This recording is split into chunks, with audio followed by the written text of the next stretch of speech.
நமஸ்காரம். உங்கள் அன்பிற்கு அபிமானத்திற்கும் உரிய வித்யாபுத்திரன் வி.ஆர். ராஜா குளத்தூர்லேருந்து பேசுகிறேன். இன்றைக்கி என்னுடைய 34வது வீடியோ நான் புவனேஸ்வரி தேவியை பற்றி பேச போகிறேன். புவனேஸ்வரின்ற அம்பாள் அங்குசம் பாசமும் வச்சுண்டு முன்கையில் வர அபயத்தோடு குழந்தைன்ற நிலையில் இருக்கா. இது புதுக்கோட்டையில் முதல் சாந்தானந்த சுவாமிகளுக்கு முன்னாடியே ஆரம்பித்து சாந்தானந்த சுவாமிகளாக சேலையூரில் மகாலட்சுமி நகரில் புவனேஸ்வரி கோயில் பிரம்மாண்டமாக இருக்குது. அம்பாளே கிட்டத்தட்ட 8-9 அடி உயரம். ஈத்தாம்பரி பாலதண்டாயுத சுவாமி, இந்த பக்கத்தில் சர்வேஸ்வரர் பிரத்யங்கராக இருக்க, நடுவில் மகாமேரோடு அமைஞ்சிருக்கு. இந்த புவனேஸ்வரின்றது பெரிய வரப்பிரசாதி. புவனேஸ்வரின்னு கூட கஷ்டப்பட்டு சொல்ல வேண்டாம் சாதகன் பூஜை பண்ணுறவா. புவனேஷின்னு சொன்னாலே போதும் சொல்லியிருக்கு. இதெல்லாம் எவ்வளோ ஏன் சொல்கிறேன்னா, இந்த தேவத்தை புவனத்தில் உள்ள எல்லா இதுக்கும் அவள் தான் அதிபதி. புவனேஸ்வரர் காமேஸ்வரன் காமேஸ்வரினா மாதிரி புவனேஸ்வரர் புவனேஸ்வரி சொல்லியிருக்கு சாஸ்திரங்களில். இந்த சாக்த மந்திரங்கள் ஸ்ரீவித்யா மந்திரங்கள்லாம் அப்படியே சொல்கிறது. இப்போ லலிதைக்கு இவளுக்கு என்ன வித்தியாசம்னா, மேலே 2 பேருக்கும் ஒரே மாதிரி இதுதான் அங்குச பாசம். முன் கையில் தான் வித்தியாசம் வருது. முன் 2 கையில் லலிதாம்பிகா ராஜராஜேஸ்வரி கரும்பு வில்லும் 5 புஷ்ப பானத்தையும் வச்சுட்டுருக்கா. புவனேஸ்வரி வர அபயத்தை வச்சுட்டுருக்கா. இதுதான் திஸ் டிஃபரன்ஸு. 2 பேருக்குமே என்னென்னா இந்த மணித்வீபம் தான் சொல்லியிருக்கு. அதே மாதிரி ரத்ன சிம்மாசனம் எல்லாம் கிட்டத்தட்ட அப்படியே வரும். அது அங்கே காமேஸ்வரி, இங்கே புவனேஸ்வரி. அந்த பிந்துஸ்தானத்தில் அது ஸ்ரீசக்கரம் ஆர் மகாமேரு அவளுடைய இருப்பிடம். யாருக்கு? லலிதைக்கு, ராஜாஈஸ்வரிக்கு. புவனேஸ்வரிக்கு ஷட்கோணம் அப்படின்னு சொல்லியிருக்கு. இது ஏன் இவ்வளோவும் நான் மெனக்கெட்டு சொல்கிறேன்னா, என்னோடய வாழ்க்கையில் இவ பெரிய இந்த அம்பாள் எனக்கு அள்ளி கொடுத்துருக்கா. புவனேஸ்வரின்ற தேவத்தை சாதகன் வேண்டும் போது தன்னையே கொடுத்துட்றான்னு சொல்லியிருக்கு சாஸ்திரங்கள். அதனால தான் வியூவர்ஸ் பயன் பெறணுன்றதுக்காக இன்றைக்கி ஷேர் பண்ணுறேன். அம்பாளுடைய ஆக்ஞையினால் இன்றைக்கி பேசுகிறேன் அதை பற்றி. இந்த தேவதையினுடைய படம் சாமிச்சிருக்கு. இதில் இந்த சைடில் அங்குசம் வச்சுட்டுருக்கா, பாதம் இருக்குது, வரம் அபயம், இடக்காலம் வடக்கால தொங்க விட்டுருக்கா, கீழே மகாபீர் போட்டிருக்கான். ஆக்சுவலாக யந்திரம் ஷட்கோணம் தான் சொல்லியிருக்கு சாஸ்திரத்தில். இவருடைய மந்திரம், அதாவது மந்திரம், தேவதை, யந்திரம் மூணுமே ஒன்று தான் சொல்லியிருக்கு. இவருடைய மந்திரம் என்ன சொல்லலாம்? ஓம் ஸ்ரீம் ஹ்ரீம் ஸ்ரீம். ஓம்ன்றது பிரணவம். இதில் கணக்கில் வராது. இது ஸ்ரீன்றது லக்ஷ்மி பீஜம். இங்கேயே லக்ஷ்மி பீஜம் இருக்குது. நடுவில் ஹிர்லேகான்ற ஹ்ரீம், HREEM ஹ்ரீம். ஓம் ஸ்ரீம் ஹ்ரீம் ஸ்ரீம், ஓம் ஸ்ரீம் ஹ்ரீம் ஸ்ரீம், ஓம் ஸ்ரீம் ஹீம் ஸ்ரீம். இது மாதிரி சொல்லும்போது ஸ்பீடாக சொல்லும்போது ஓம் ஸ்ரீம் ஸ்ரீம், ஓம் ஸ்ரீம் ஸ்ரீம் மூச்சு காற்றுல சொல்கிற மாதிரியே சொல்லலாம். இந்த மாதிரி எனக்கு 25 வருஷத்துக்கு முன்னாடி ஜவஹர் நகரில் நான் குடியிருந்தோம். விஸ்வநாத ஐயர் ஒருத்தர், அவர் மனைவி, அவள் 2 குழந்தை மாரி. பையன் பாம்பேயில் இருந்தான், பொண்ணு இங்கே டென்டிஸ்டாக இருந்தான் சென்னையில். அவர் நல்ல மனுஷாக வீடு கொடுத்தாரு, எனக்கு அதுதான் கரெக்டு. திடீர்னு என்ன நினச்சிட்டாரோ தெரியல.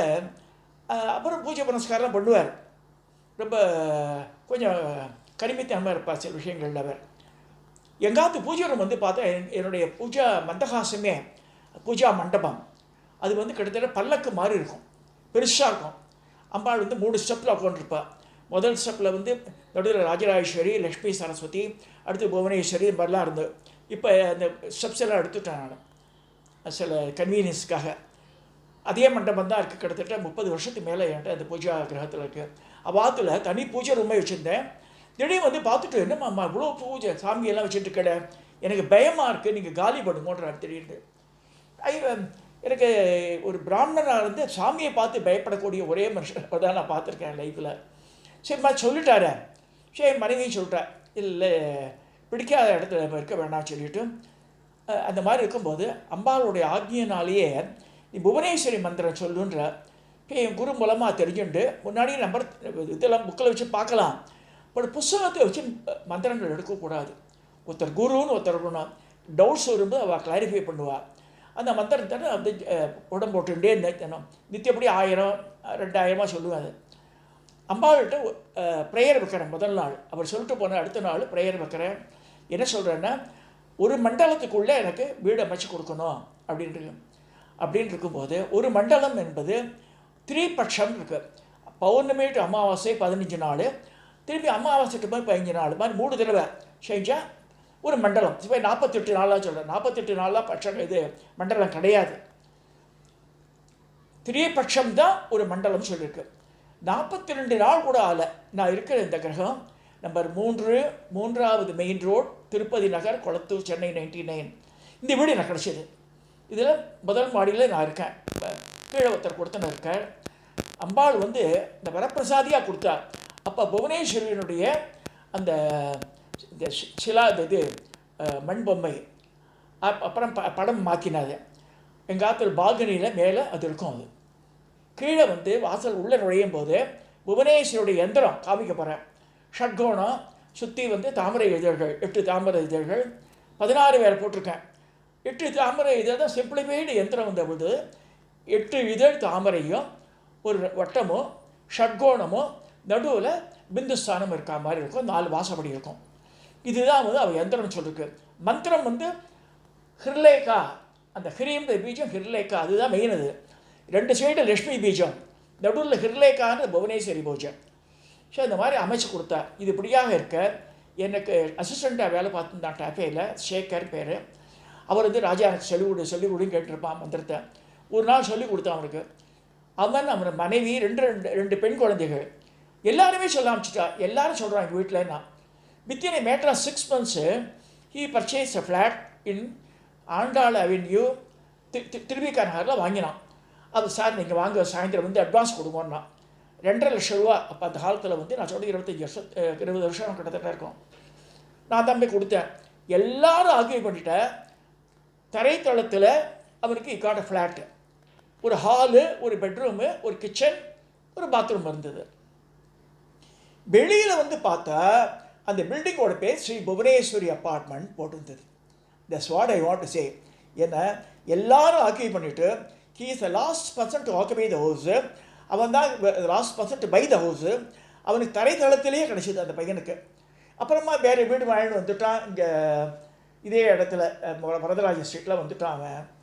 எதுக்கு சொல்ல வரேன்னா, புவனேஸ்வரின்ற தெய்வத்தை அள்ளி கொடுப்போம், கொட்டி கொடுப்போம். யாருக்கு யார் இந்த மந்திரத்தை சொல்லி இது பண்ணுறாளோ எல்லாரும் பயன்பெறணுன்ற இதுக்கு முன்னாடி நான் வந்து கொரட்டூர் இந்த போய் சைக்கிளில் போகும்போதெல்லாம் சொல்லுவேன்னுவான் ஆஃபீஸ்க்கு. நான் அந்த எண்ணத்தோடு இந்த மாதிரி சைக்கிளில் போகும்போது சொல்கிறானேன்னு சொல்லிட்டு எங்கள் குருமாதாவை பார்க்கறதுக்கு போய் சம்பகாம்பான்ற லக்ஷ்மி சந்திரமௌழி அவளை பார்க்கறதுக்கு கொரட்டூர் போகும்போது ஹால் உட்காந்து அந்த மாதிரி பூஜையில் இருந்தா. பூஜையில் இருக்கும்போது பூஜையை முடித்து கற்பூர தீபாவளி ஆகிட்டு அங்கேருந்து பேசுகிறா என்கிட்ட. ராஜா, உனக்கு மனசில் புவனேஸ்வரி மந்திரத்தை பற்றி தான் சந்தேகம் வந்ததுன்னா. ஆமாம்மான்ற ஹால்லேருந்து நான் அதை படுத்துன்னு சொல்லலாம், உட்காந்துன்னு சொல்லலாம், சைக்கிளில் போகும்போது சொல்லலான்றா. அந்த இதை வந்து நேராக பார்த்தா மாதிரி அங்கேருந்து கொரட்டூர்லேயும் சொல்கிறா அவள். இது எதுக்கு சொல்கிறேன்னா, அவள் பெரிய தீர்க்கதரிசி. அவள் வந்து அந்த ஷிசட் அப்பாத மந்திராச சப்தகோடி மந்திரம் இருக்குது. 7 கோடி மந்திரங்களில் இந்த ஒரு மந்திரம் தான் இனி எந்த சாதகன் எந்த நிலையிலையும் சொல்லலான்னு இருக்கு. குளிக்க வேண்டாம், அது வேண்டாம், படுத்துன்னு சொல்லலாம், உட்காந்துன்னு சொல்லலாம், நீ காரில் போகும்போது சொல்லலாம், சைக்கிளில் போகும்போது சொல்லலாம், ஸ்கூட்டரில் போகும்போது சொல்லலாம்லாம் சொன்னாவா. இது எதுக்கு சொல்ல வரேன்னா, அவனுக்கு உடனடி காட் த பெனிஃபிட்டு. நிறைய பேர் இந்த மாதிரி சொல்லி இந்த மந்திரங்களை சொல்லி நான் எடுத்து கொடுத்துருக்கேன் அவளுக்கெல்லாம். இப்போ வியூவர்ஸ்க்கு இதை வச்சு பண்ணிக்கலாம். ஏன்னா வந்து இந்த மந்திரம் மட்டும்தான் இந்த மாதிரி ஓப்பனாக சொல்லலான்னு இருக்குது. அதனால் சொல்லியிருக்கேன் உங்களுக்கு. யார் யாருக்கு வீடு நிலம் எல்லாம் வேணும்னு ஆசைப்படுறாளோ இந்த புவனத்தில் உண்டான properties anything if you want to பைனா இந்த மந்திரத்தை ஜெபிங்க. அக்ஷர லட்சம் இருக்குது. ஒரு அக்ஷரத்துக்கு 1 லட்சம். அது ஒரு கணக்கு. இன்னொரு கணக்கு வேறு சொல்கிறா. அகாராந்த ஷகாராந்தத்தில் 51 எழுத்துக்கு ஒவ்வொரு லட்சமாக வந்து இப்படி ஆரோகணம் அவரோகணத்தில் சொல்லிட்டு வந்தால் அந்த கணக்கும் ஒன்று சொல்கிறா. எனக்கு தெரிஞ்ச சிம்பிளிஃபைடு கணக்கு ஒரு லெட்டருக்கு 1 லட்சம். ஸோ 3 லட்சம் தடவை நீங்கள் எனக்கு 1 லட்சத்துக்குள்ளேயே கிடச்சிருந்தது. ஓம் ஸ்ரீம் ஹ்ரீம் ஸ்ரீம் இந்த 3 திரேஸ்வரியும் பேர் புவனேஸ்வரி மந்திரம். இதை சொன்னால் மனசில் நினச்சா மாதிரி அவளுக்கு வீடு அமையும், நிலம் அமையும், எல்லாமே வாழ்க்கையில் சந்தோஷமாக இருக்கலாம், சௌபாகியத்தோடு வளர்க்கலாம் சொல்லி இந்த உரையை நான் நிறைவு செய்கிறேன். இதில் வந்து எல்லோரும் சப்ஸ்கிரைப் பண்ணுமோன்னு கேட்குறேன். ஏன்னா வந்து இது இந்த கடந்த 1 மாதத்தில் கிட்டத்தட்ட 50 பேர் தான் இதை சப்ஸ்கிரைப் பண்ணியிருக்கேன். நிறைய பேருக்கு அனுப்புகிறோம். அதை நூற்றுக்கணக்கான பேருக்கு அனுப்புகிறேன். சப்ஸ்கிரைப் பண்ணுங்க, அது ஒன்றும் இல்லை, ஷேர் பண்ணுங்க. நிறைய பேர் போய் ஷேர்னு வந்து ஆசைப்பட்றேன், வேறு ஒன்றும் ஆசையே கிடையாது எனக்கு. இதனால் எல்லாரும் பயனடையணும்னு விரும்பி இந்த மந்திரத்தை உபதேசம் பண்ணுறேன் உங்களுக்கு.